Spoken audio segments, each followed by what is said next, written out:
Why are YouTubers such douchebags? I saw the question asked somewhere, probably Twitter, and at first I wanted to refute it, but the more I thought about it, the more I reckoned it had a point. A lot of YouTubers do seem to be complete and utter dickbags with little to no redeeming value, myself included, of course. So why is that? I've made a list of reasons why, but before we get into them, I want to thank my sponsor, Throne Kingdom at War. I haven't played many browser strategy games for a while and don't even know what's on the market currently. All I remember is stuff like the original Warcraft and StarCraft for like the PC a million years ago. So when they showed me Throne Kingdom at War, I was immediately caught by the gameplay. It might seem risky to stylize a game in such an old-fashioned way, but it worked out really well. Historical castles, endless battles, fighting over resources and robbing caravans, but in modern interpretation with cool graphics and other social features. So if you're sick of going through the same strategies again and again, you should definitely try this game. Join Throne using the link in the description down below and get a special bonus of 1 day with VIP status for a kickstart. The game is definitely worth checking out, and remember that supporting my sponsors helps to support this channel, so click the link and have some fun with Throne Kingdom at War. And now, on with the video. So the question is, why are YouTubers such douchebags? And I was resentful at first, because I feel a little bit mislabeled as a douchebag. I try not to be that in my personal life. But I'm one of the original YouTube assholes, and even though I've mellowed out a bit with age, as you could clearly see, I think I can still shed a little light on why so many content creators on this platform develop a distinctive streak of unlikability. So, number one, nice isn't entertaining. Now, we can point to a few examples to the contrary. A really charming and earnest person like Mr. Rogers can be entertaining, especially for kids. An even-handed conversationalist like Joe Rogan can be entertaining. And I could tell you from my 2 appearances on his show, he's one of the nicest people I've ever met. But for the most part, if the average audience member gets to vote with their eyeballs between watching a civil conversation between 2 respectful people or a shouting match between 2 assholes who hate each other's stinking, rotten guts, people tend to choose the latter. We love drama, we love conflict, we love seeing people be mean to one another, especially if it's someone we agree with being mean to someone we disagree with. But even if we don't have a horse in the race, it's fun to watch people compete to out-asshole one another. And oftentimes, the person with the least conscience is the most entertaining. Not only does this ensure that a lot of douchebags rise to the top of the YouTube shit heap, but it also incentivizes content creators to exaggerate those attributes in themselves. Number 2, the culture war is always in full swing. Look, people love to have an enemy or scapegoat that they can blame for all their problems. And if you're a content creator that does any sort of political or social commentary, odds are that the people in your audience are hungry for you to take on the enemy, whomever that may be. They want to see you draw blood on the enemy, reduce the enemy's position to tatters, and treat the enemy with the most incivility and disrespect possible. All while acting like you're the reasonable one, and the opposition are the ones who are rude and crude. You're above all that. Look at Antifa, and the Proud Boys fighting in the streets all over America, both thinking they're the good guys, both righteously engaging in violence because they think it's, for a just cause, and they're both wrong. Where the people lead, many entertainers will follow. A normal person, they see a big angry mob and they probably have an instinct to get out of the way. But for someone who creates for a living, the mob might be seen as either fodder for ridicule or as a potential audience. Tell them that they're shit, and those who oppose them will seek you out for talking points. Tell them that they're warriors of justice with a noble and virtuous cause, and they'll eat out of the palm of your hand, especially if you find a gimmick that makes them feel vindicated. If a group of people are constantly accused of, transphobia or homophobia, you can make a lot of money just parroting their talking points, but as a gay person or a trans person. Because then they can say, see, we're not homophobic. We've got gay people on our team. You know, it's just audience exploitation 101. It's like Lao Tzu said, to lead the people, walk behind them. You know, because people aren't looking to be lectured or ordered around or delegated to. They're looking to be validated. They're looking to be told that they're right. So it makes sense that in a culture war where left hates right and right hates left and both hate middle and middle hates both, it's only natural that in that environment, entertainers of all stripes, including YouTubers, will reflect that hatred, reflect the hatred of these various warring factions. You know, some people even play both sides a little bit, you know, if they're clever, though that can result in not really having enthusiastic support from either side, since you're not validating anyone completely. I'm reminded also of a George Carlin quote. I'm going to paraphrase it slightly here. It's, don't try to make the audience think. That's the kiss of death. Instead, just show them that you're thinking. In other words, don't challenge people because they're too stupid to handle it. For a recent example, look no further than Jordan Peterson, who was every conservative's golden boy until he challenged them a little bit on the Kavanaugh issue, and he found out how quickly that golden boy status can be downgraded to like aluminum boy.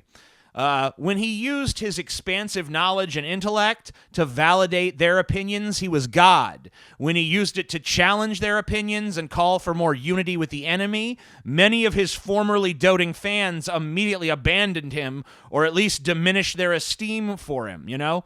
As smart as Peterson is, he fell into the trap of thinking that he was influencing the people. But the truth is, you don't influence the audience influences you. And those who play the game best know that it's all about giving the people what they want. So number 3, an entertainer often draws from their own frustrations. When I began on YouTube damn near 13 years ago, I primarily made content dealing with atheism. When I first started, my delivery was kind of cold and robotic. It was like, hey guys, welcome to another video. That's how I talked on videos, you know? Despite this, I had some fans, but I didn't start to really break out until I showed the audience how angry I could get. And it was way angrier then than I can really get now. But why was that? Why did it take that anger to connect with them? Because at the time, and this is still true for many people, by the way, to be an atheist in America was very frustrating. It was a highly vilified group. So many things in this country happened in the name of God. So many things that people did were justified by religion. So many people took it for granted that everyone around them was always a believer in Jesus. So if you weren't a believer, you were constantly expected to agree with things on the basis of a God that you didn't even believe in, and you were browbeaten with religion if you ever dared to deny that God or even question it. So when we atheists finally did find a platform, a lot of what we did that really resonated with people was throwing that religious people's, sort of bullshit back in their face and declaring, the very concept of God is backwards and stupid and dumb, and you're an idiot if you believe it. Now, of course, this gave online atheists, and maybe atheists in general, a reputation for being obnoxious and uncivil, which is a reputation I definitely contributed to. But it was, once again, what a lot of people wanted. And it was what I wanted. It was cathartic. It was saying, yeah, we've taken your shit for long enough. Now you're going to take some shit off of us for once, motherfucker. So in tapping into your own frustrations, you can often find others who share them, and if you're eloquent and bold enough to put into words what they can't, then what you're saying is going to resonate. But when your connection with an audience is based on frustration, a mutual shared frustration, you're probably not going to show them much of your cuddly side, You're going to be the ranting asshole that they want to be, so that they can live vicariously through you. Like, they can't go tell their religious grandma to go fuck herself, but they can watch you tell all religious people in general to go fuck themselves and feel a little bit better next time they have to bow their heads in prayer at a family function because they don't want to cause drama at the fucking dinner table. Now, you can extrapolate these basic principles well beyond the atheist community. People are always going to have aspects of their lives that frustrate them and make them feel trapped and powerless. So if they can't find their own voice, they'll settle oftentimes for the voice of someone who is similarly frustrated, but who happens to have some sort of bully pulpit to shout down from. Number 4, YouTube and entertainment in general tend to attract egomaniacs. There are, in my estimation, 2 basic reasons why a person is attracted to being an entertainer. There are those who love bringing something entertaining into other people's lives because it feels good to make others feel good. And then there are those whose egos are so massive that they just seek out constant validation from an audience. It's not enough for them that they're obsessed with how awesome they are. They want others to feel that way as well. Usually, entertainers don't fit entirely into either column A or column B. They're usually somewhere in the middle. I tend to think of myself as about 30% the people pleaser and 70% desperate for the validation of others. You know, oh, TJ, you're so smart. Oh, TJ, you're so funny. You're so chock full of banana goodness. And when a negative comment appears, it's like, oh shit, a heretic, burn him. So because of this prevalence of egomania, there's a certain unlikability built into that, you know? A self-obsessed person is usually not looked upon favorably by others. So many entertainers, they try to hide this facet of themselves, and often they fail. And if you're someone like me who has clearly stopped giving a shit, you just don't bother to hide it anymore. And that can be irksome to people. They think, you know, why does this tub of fucking shit think he's great? Fuck him, he's awful. Number 5. Hate is monetizable. I think that most people genuinely want to love their fellow man, but it's hard to do. People are just so damned hateable, you know? Content creators of all stripes have caught on to the fact that you can capitalize on hate. You know, if you hate Jews, other Jew haters will support you financially. If you hate SJWs, other anti-SJWs will support you financially. If you hate any group that there's widespread hatred for, which is pretty much any group in existence, then you can make money from the other people that hate that group. The sad reality of our world is that there's a lot more hate than there is love. And part of what an entertainer can choose to do, especially on platforms like YouTube, is monetize that hate. You know, this shouldn't be seen as strictly greed. You know, this is, for a lot of people, this is their primary source of income. So, of course, if they see a money-making opportunity, they fucking take it. And when YouTube itself makes it hard to make money, a lot of people, you know, they turn to their audiences to directly fund them through Streamlabs and Super Chats and Patreon and other crowdfunding methods. You know, it's a great way to motivate people to part with their money, is to convince them that you share their hatred for whatever class of people they've decided is the enemy, you know, to their way of life or whatever nonsense.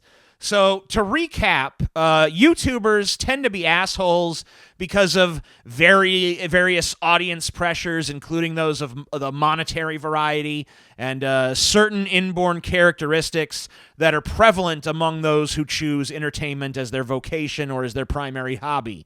Now, if we lived in a society where people were entertained by kindness and where civility was prized over calling people out or getting in someone's face or whatever, and where those who were the most capable of loving their enemies were the ones who reaped the greatest monetary rewards, and where people were not frustrated and angry, and where ego validation wasn't a primary goal of so many people, then you'd see a totally different YouTube. But you'd also see a totally different fucking world. Art and entertainment tend to reflect the culture that they emerge from. So the answer to why so many YouTubers are douchebags is because most of the audience are douchebags. They want someone mean and brash to shit all over things they don't like, you know, to vicariously exercise their own anger and frustration. And oftentimes they're willing to pay for the pleasure. You know, it's a circle jerk of validation where creators validate their audience's biases in exchange for the audience validating the creator's ego. You might suspect that I'm passing some sort of moral judgment on this entire state of affairs, but let me assure you I'm not. I have no desire to play the part of moral arbiter. My motive in creating this video is simply to do what George Carlin called the kiss of death, to make you think, to show you my own perspective so you can add it to your own or dismiss it if you feel like it's flawed. I'm not playing the game anymore, not because I imagine myself above it or because I condemn it, but simply because I'm fucking bored with it and I don't need the validation anymore. I've come to terms with the fact that I'm a piece of shit and I still love myself. I'm now striving to learn to love others as well, to love all human beings, no matter how different from me they may be. And I'm not doing that because I think love is better than hate or because I think I'm going to make the world a better place. I'm doing it just for the challenge of it and because I want to know what it feels like to love humanity. I've never had that feeling before. I want to know if I can still entertain without using some of the base tricks of manipulation that I've outlined here. I have no real expectation of success. I just think it's fun to try. So let me know if you were entertained or if you weren't. Either way, thanks for watching. I don't love you yet, but god damn it, I'm trying. Peace the fuck out.